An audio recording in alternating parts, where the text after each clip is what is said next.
regardless of what he's done off the field, the on-the-field contract, the on-the-field production is what matters. And if you look at his production on the field, he's earned the right to be one of, if not the highest-paid wide receiver in the league. All of those other teams don't have an Odell Beckham Jr., so they have to figure out a way to make it happen with the receiving core that they have. And because of that is the reason you see teams like New England do it with guys that they just patch and play every year, and they're successful at it. But a lot of other teams aren't as successful as the New England Patriots. The Giants have to pay Odell because of what he's done on the field. Now, off the field, that's a different story. Obviously, he's had his issues. He's had his things that have been well documented in the media.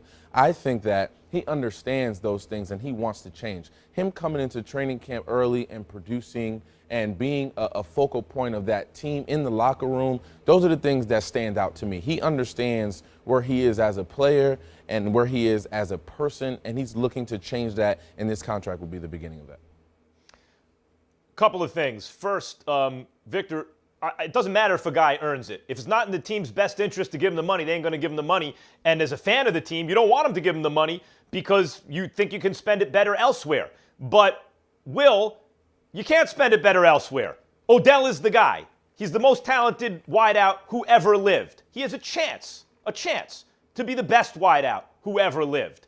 He gives you a premium in terms of the things he can do over even the premium guys. He can do things on a football field that Antonio Brown and Julio Jones can't. He's a little better. He's transcendently gifted. And that's not just he's a New York Giant. The only time I ever said that about another New York Giant was Lawrence Taylor. I don't sit here and claim that guys are better than they are because they play for my team. I really don't. I got on Derek Jeter about his defense. But didn't you just say, correct me if I'm wrong, but didn't you just say he's the best wide receiver who ever lived?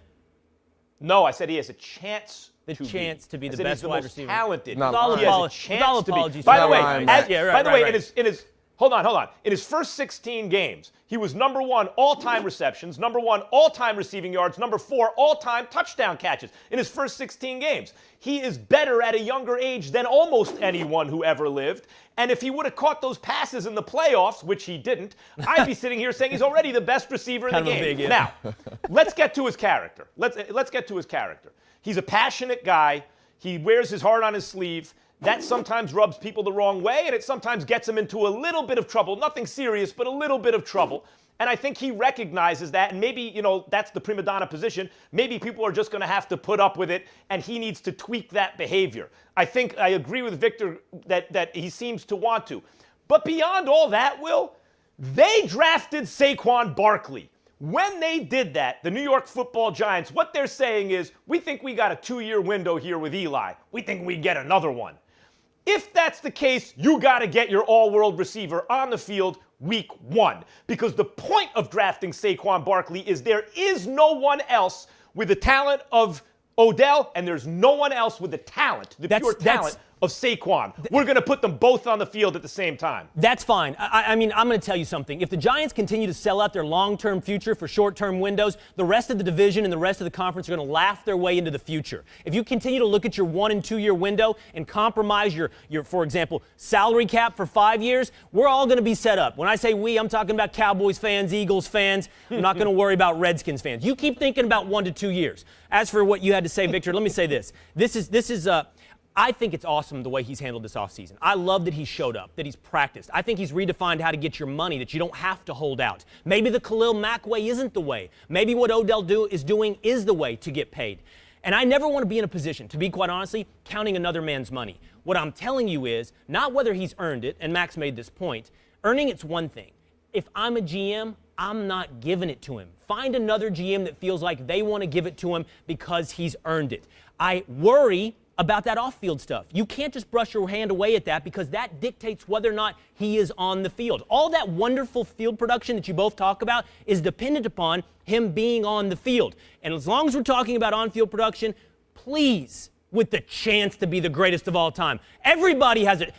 Why don't we start with... No, Will. No. Why don't we start with being the best now? No. Let's start with being the best now. Brown and Jones. That is not true. That is not true. It's a nothing. Not everyone has a chance. In fact, Max, it's a nothing statement. In fact, by the time most players are this deep into their careers, they've eliminated themselves from talk of being the greatest ever. The reason like Mike Trout is such a big deal in baseball circles is because he's already played a bunch of seasons and he still is in the running for best player who ever lived, given what he's done so far. I'm saying about Odell, he has not yet eliminated himself from consideration as being the best who ever lived. Most players by this deep into their careers, you could say, look at him, say, he doesn't have a shot. Odell has a I'm going to give it to you, Victor. Shot, a real shot. I'm going to give it to you, Victor. I'm just going to say, before you start talking about Jerry Rice, you might want to pass Antonio Brown. And if you look at Odell's numbers, yeah, sure. Nobody else has done what he's done in 3 years other than Jerry Rice. So he's got a claim. Max has a claim for him to be, when it's all said and done, he has a chance to be the best receiver to have walked this earth. And it's not far-fetched. And I think, obviously, the off-field stuff is an issue. I agree with you. But I think him coming in and him proving he's a team guy and him understanding where he is and his role and his role on this team, he understands where he is. And I think that was a big change in his character. And we'll see a different Odell Beckham. And a lot of the things that were happening on the field, hitting the helmet against the net and things like that, those are out of passion. Those are things because he wants to be the best. He wants to be the best he possibly can be on that football field, make every play out there. He wants the ball as much as possible. Those are out of passion. Are they right? Maybe not, because they're causing attention in the wrong way, in a negative way. But does it come from a good place, from a place where he wants to help and be great, be the best receiver? Absolutely. But it's not just about Odell. The risks. Hold on, Max, real quick. Will, I want to jump in there just for two things, and I'll give it right back to you. One, he's internally motivated. Odell's an internally motivated guy. Two, his teammates like him. So when you talk about his behavior, what I look at is the guy internally motivated? Do his teammates like him? Check. The other stuff you can fix.